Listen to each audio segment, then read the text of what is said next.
There's not a community like this in a place like this anywhere else. So you can see the esker ridges here, that big one right there. My place, if you look at the root word for place, it's plantar, which is the sole of your foot. So wherever I have walked to from this house, it's about protecting the place I live in. I'm still walking a mile through the woods to get to my house after 25 years. The isolation can be daunting, but there's a difference between aloneness and loneliness. I need motivation. I need a kick in the butt in the morning to get me going, and just looking at these mountains does that. Makes my hair stand on end. You actually have to take care of yourself in order to survive here. It just doesn't happen around you magically. What makes this place so special is hardship and freedom. And it's the hardship that creates a filter for the type of person that's here. So they're resourceful, they're hardworking, just good, salt of the earth, solid people. I plan to grow a garden. I plan to spend 25 cents a year on a bullet for a moose and buy a bag of rice. And I figured I could live on $2,000 a year. I walk down the trail every day. I look at the tracks in the mud. I know what bears and moose and wolves are running down the road. This is how a grizzly bear marks his territory. His teeth mark are right there, and right there is canines. So he's standing here on his feet just like I'm standing here, but his mouth is up there.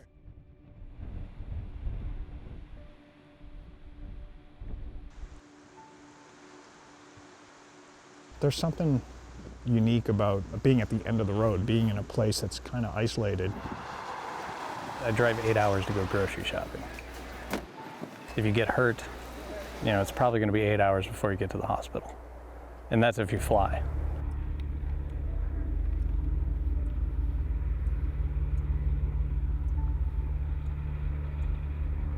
I don't know, there's like magic dust on the place. There's like something sprinkled here.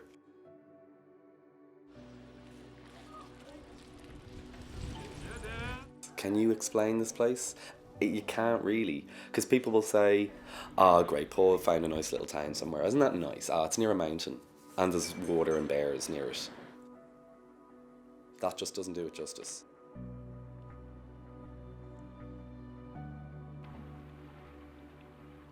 We are in Wrangell St. Elias National Park, near the little town of McCarthy, which was a non-company town to a mining complex in the Kennecott Valley, the Kennecott Copper Mine, which was the richest copper deposit ever discovered on Earth. About 1911 is when McCarthy started. It's this community that's sort of grown out of what was here in the past. Today it's kind of a gateway community. The first vehicular access was opened into the valley in the early 70s. December 2nd, 1980, they declared it a national park and preserve. What's really unique about Wrangell is we have these huge mountain ranges that come together here. There's 4 different mountain ranges that come together here in the park, and we have just some of the most incredible glaciers and mountains in the world, really.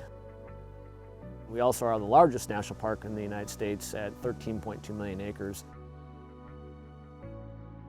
It is just a land of big, huge mountains and lots of glaciers and rivers and just wildness.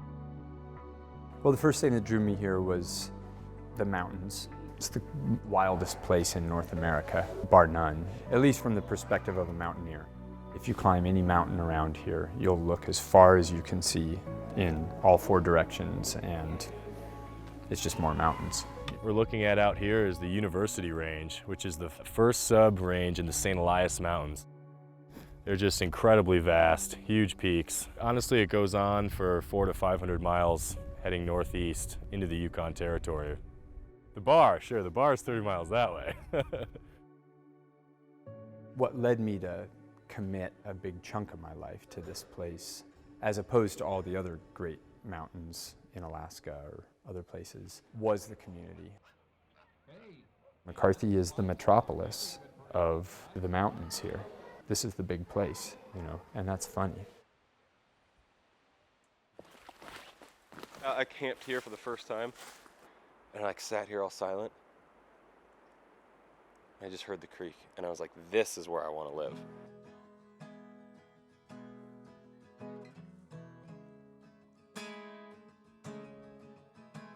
You know, you have to choose to want to live in this place, right? And it's not an easy life that we live out here in the conventional sense of like, it's heavy and it's wet and it's cold and it's buggy, and there's all those things that like living in the suburbs are easier. And you know, I grew up in the suburbs. I had been sort of mushroom picking up here in the past and berry picking, and so I knew I kind of wanted to be up in this zone.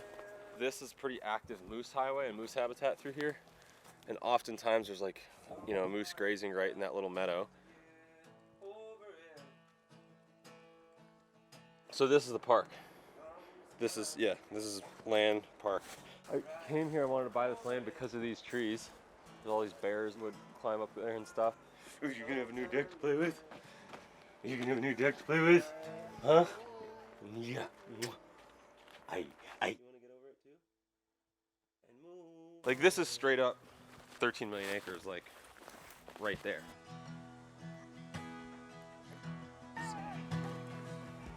This is my opportunity to do my own little conservation, and it's only a little over 3¼ acres, but it's enough that I can say, you know what, this spot's for the moose.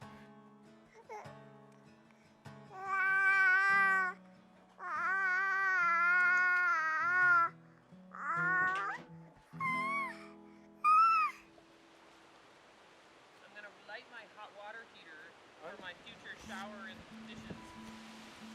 And it's a water jacket around it, so you can heat it. It heats up about 15 gallons of water.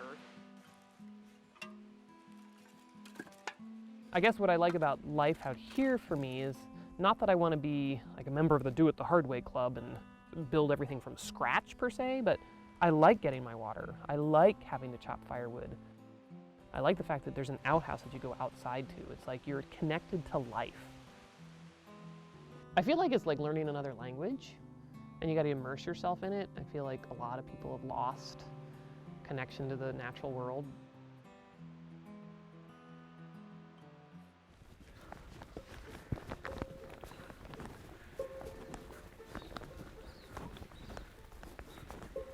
So this was my neighbor Harold's home site.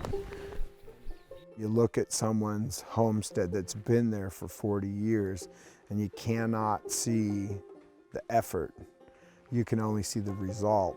And it's easy to like, that's what I want to do, without thinking about the hardship.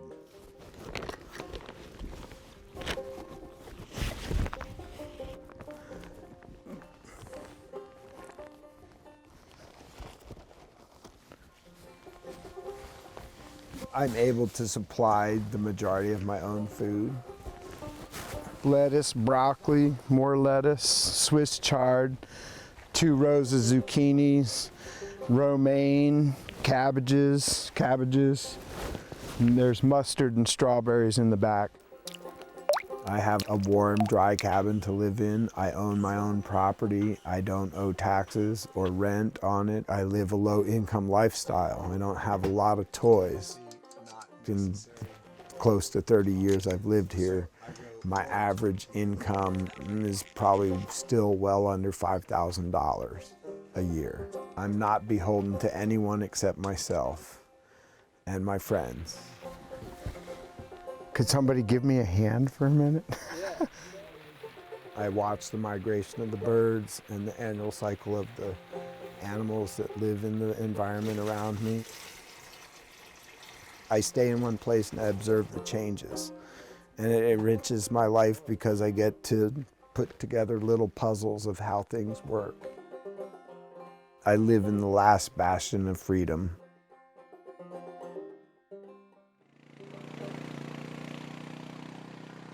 We're going out to our cabin to bring out some supplies and haul back some stuff and look at the view. Well, it's a half an hour walk.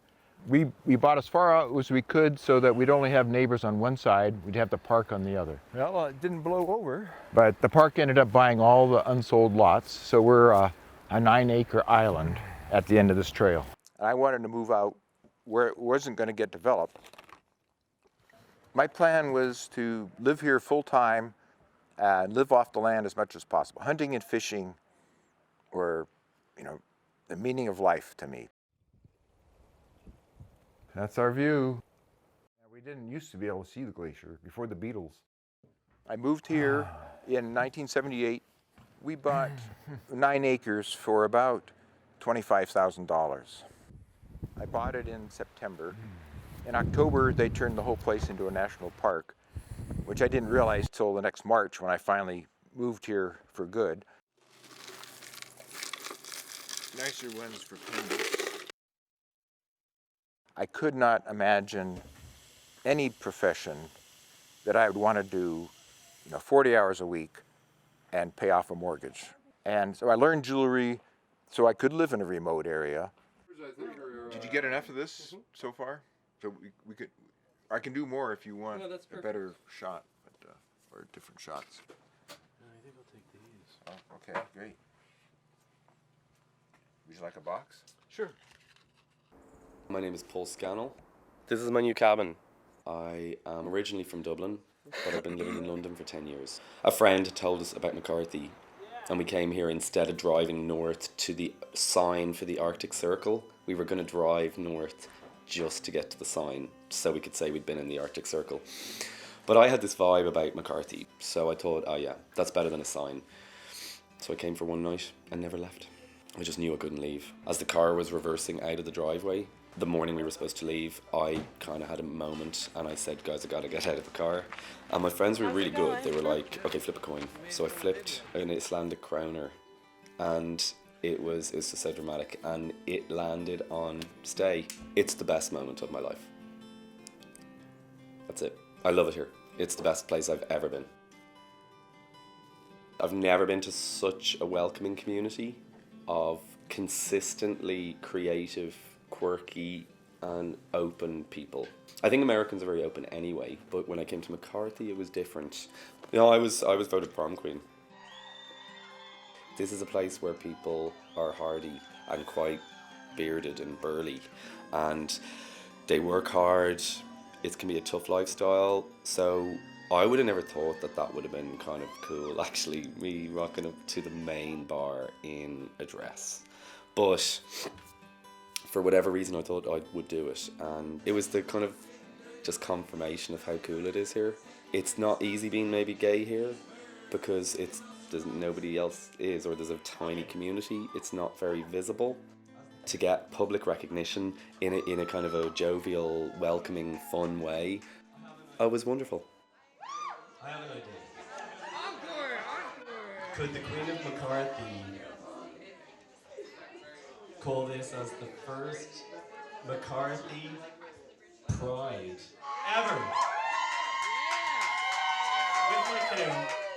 No, you don't gotta be gay. You don't gotta be gay. White and red. Pink. McCarthy's helped me explore my creative side even more, and that's photography, that's filmmaking, that's writing, and they're the three things I want to kind of pursue more. My lesson is none of this was supposed to happen. I decided last minute to follow the instinct, as crazy as it was to fucking be in a tent on my own, and I'm no fuck all about camping and, you know, survival. I heard a theory once that it was all the copper in the mountain that maybe was attracting some sort of energy, because it is magic. And that's why I didn't leave. And I kept on skipping flights and booking more and skipping them. So it's been expensive, but you have to be here to get its essence. And I'm so fucking lucky that I was. Am I allowed to swear? Yes. Cool. I'm in my 40s, but I came here in my 20s, and you know, just as my life has evolved, I've found a way to keep coming back because it means a lot to me. And so everyone I know, you know, like we're growing old together, all of these people that came here as young, transient, seasonal bums, and one way or another, we've all managed to keep coming back. It seems so unlikely in this little tiny town that's so seasonal, that has almost no economy, and it's in the middle of nowhere, the fact that this could become the place where I have the longest and deepest relationships of my life. It's crazy. Life has challenges wherever you are. I think you can describe your life by the challenges you choose to endure, and I like the challenges here. The bugs, the bears, the weather.